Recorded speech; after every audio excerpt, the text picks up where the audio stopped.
नमस्कार। मैं आपका अपना ब्रजकिशोर तिवारी।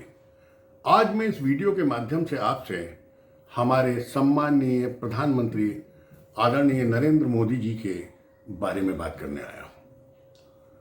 नरेंद्र मोदी साहब जब पहली बार जीते और उन्होंने 5 साल इस देश के प्रधानमंत्री के रूप में कार्यकाल गुजारा, तो पूरे देश को एक आशा हो गई थी कि अगर देश में कहीं भी कुछ होगा गलत तो उसका जवाब गलत से ही दिया जाएगा और तत्काल दिया जाएगा। ये प्रधानमंत्री किसी को बख्शने वाला नहीं है, ये बेचारा वाला प्रधानमंत्री नहीं है। ये तत्काल स्ट्राइक करेगा और गलत को गलत का जवाब गलत से देगा।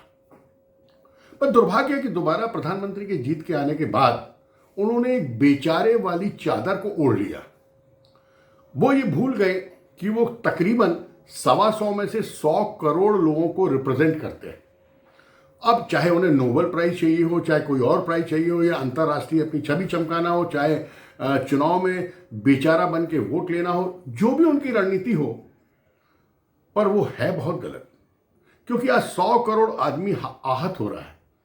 पहले ऐसा लगता था कि पाकिस्तान ने गलत किया, 2 दिन में पक्का वो रिप्लाई देगा। जनता घर में बैठ के सोचती थी, किसी ने कुछ कहा। आज तो ये हालत हो गई है साहब कि पंजाब में उनका काफिला रोक लिया जाता है, उनको बेइज्जत करके पंजाब से वापस भेजा जाता है जो पूरे देश का मालिक है। और वो बेचारगी से कहते हैं अपने मुख्यमंत्री को कह देना कि मेरी जान बच गई और मैं वापस जा रहा हूं। महाराष्ट्र में कोई कांग्रेस का नेता उन्हें कहता कि हम घसीट के मारेंगे और उनकी तरफ से कोई जवाब नहीं आता। कहीं जिसको जो मर्जी आती है वो नरेंद्र मोदी को गाली देता है, जिसको जो मर्जी आती है कहता है चोर, भ्रष्ट, ये वो, लुटेरा, फलाना ठिकाना, सांप्रदायिक, हर शब्द से उनको नवाजा जा रहा है, पर उनकी सेहत में कोई फर्क नहीं पड़ रहा। देखिए साहब, आप विदेश नीति के मास्टर होंगे, पर मेरे हिसाब से आप आंतरिक मामलों में सबसे फेलुअर प्रधानमंत्री हैं। अगर आप देखें तो आपकी कितनी बेइज्जती हुई बंगाल में, ये पश्चिम बंगाल में। अभी देखें तो पंजाब में कितनी हो रही, केरल में आपकी जाने की हिम्मत नहीं है। इन स्टेट्स को सुधारने का आपकी जिम्मा नहीं है क्या? या जहां पे बेहतरीन दही में मलाई जमी है सिर्फ वहीं पे आप अपनी राजनीति चमकाएंगे? अरे आपको गाली नहीं पड़ती है महोदय नरेंद्र मोदी जी, वो गाली उन लोगों को पड़ती है जिन्होंने आपको वोट दिया। आपके साथ बदतमीजी नहीं होती, उन 100 करोड़ लोगों के साथ होती है जिन्होंने आपको अपना सर्वमान्य नेता माना है। अभी भी वक्त है, मैं निवेदन करना चाहूंगा अपने आदरणीय प्रधानमंत्री से कि वो अपनी रणनीति बदल दें। आम जनता के नुमाइंदे होने के नाते सोचें कि अगर उन्हें कोई गाली देता है तो उन्हें क्या करना है, कोई बेइज्जत करता है तो क्या करना है। और एक और कांग्रेस से उन्होंने एक सबक और ले लिया जिसको वो हर समय अपनाते हैं। कोई भी बात हुई जांच कमेटी बनाओ, सीबीआई को दे दो और उसको बस्ते में डाल दो, ताकि उसका सही जो रिजल्ट है वो पब्लिक के सामने ना आए। भाई मैं पूछता हूं कि तीनों सेनाओं के जो हमारे वो थे चीफ, विपिन रावत साहब, उनका हेलीकॉप्टर क्रैश हुआ, सब कुछ हुआ, आपने उसमें जांच कमेटी बिठा ली, उससे कोई रिपोर्ट तो दी होगी ना? क्या आपको आपका फर्ज नहीं बनता कि उसको पब्लिक करे, पब्लिक को समझ में आए कि वो हमारे देश का इतना बड़ा अफसर कैसे खत्म हो गया?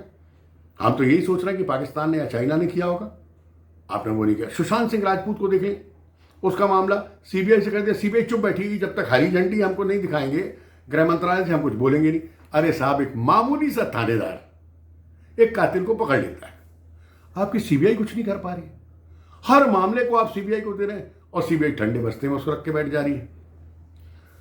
देखिए, आपको हमने रिजल्ट ओरिएंटेड प्रधानमंत्री मान के चुना है, पर हमें लग रहा है कि अब आप रिजल्ट से घबरा रहे हैं।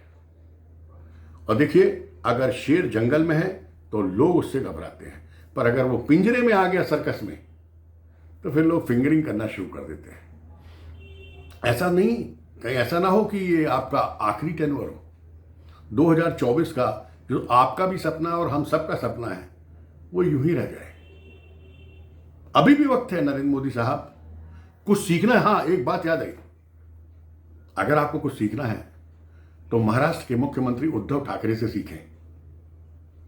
मजाल है कि साहब कोई घर में भी बैठ के उनके बारे में बुरा बोल दे, ओपनली तो छोड़ दीजिए, अरे आपकी पार्टी के तो नाक में नकेल डाल के रखी है, इतने से विधायकों के साथ वो मुख्यमंत्री है महाराष्ट्र का। बस किसी की औकात नहीं है कि उद्धव ठाकरे के खिलाफ एक शब्द बोल दे।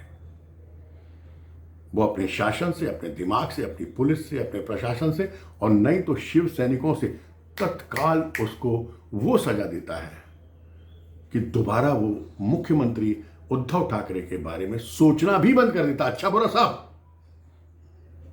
तब उद्धव ठाकरे इतने सशक्त और इतने बड़े महाराष्ट्र प्रांत को चला रहे हैं। आपसे भी निवेदन है, आप महाराष्ट्र जैसे 36 राज्यों के मालिक हैं, अपनी स्ट्राइक रेट बढ़ाइए, आप जवाब देना शुरू कीजिए। और ये जो हर जगह फीता काटने आप पहुंच जाते हैं, जब मैं टेलीविजन खोलता हूं प्रधानमंत्री लाइव, प्रधानमंत्री लाइव, अरे भाई आपके पास कोई और मिनिस्टर नहीं है, आपके पास कोई काम नहीं टेलीविजन में आने के सिवा। पहले हम आपको सुनने के लिए तरसते थे, ऑफिस से भागते थे कि भाई नरेंद्र मोदी साहब का भाषण आएगा। अब आपको इतना सुन लिया हमने 7 साल में, खाद का मामला हो, सड़क का मामला हो, हवाई जहाज का मामला हो, किसान का मामला हो, कोई भी मामला हो, आप हर समय टेलीविजन पर रहते हैं। अरे भाई इतना भाषण अब हमको नहीं सुनना। अगर आप कुछ कर सकते कंक्रीट तो करके दिखा दीजिए, जैसे आपने बालाकोट में किया था। शाहीन बाग और ये किसान आंदोलन, ये 2 शर्मनाक तगमे आपकी छाती पे लगे हुए हैं, अभी ऐसे और लगने वाले हैं। इसलिए निवेदन है, टेलीविजन पे तभी आए जब कोई बड़ा काम करे, बाकी मिनिस्टर्स को करने दें। और हां, अपनी बेइज्जती गली गली मत करवाइए, वो आपकी नहीं हम लोगों की बेइज्जती होती है। हम जो आपके लिए वीडियो बनाते हैं, जो हम आपके सपोर्ट में खड़े रहते हैं, हम जो आपकी पार्टी के लिए खड़े रहते हैं, अरे आपको महाराष्ट्र में गाली दी जाती है, आपका एक मंत्री उसके खिलाफ सशक्त नहीं बोलता, आपको आदमी बोल देता हम मारेंगे। हमें शर्म आ रही है, कृपया अपनी रणनीति को बदलें। आम जनता के आप नेता हैं, नुमाइंदे हैं, इस बात को सोचें। आपकी बेइज्जती से हम 100 करोड़ लोगों की बेइज्जती होती है, ये ध्यान रखें। और ये जो बेचारी वाली आपकी चादर है, इसको उतार के फेंक दें। नोबेल प्राइज मिलने से कुछ होने वाला नहीं है, होगा तभी जो पहले टेन्योर का प्रधानमंत्री नरेंद्र मोदी था, वो शेर, वो लॉयन, जिसकी फोटो के पीछे लॉयन बना रहता था, वैसे हो जाइए, प्लीज हो जाइए, हमें बड़ी खुशी होगी। नमस्कार।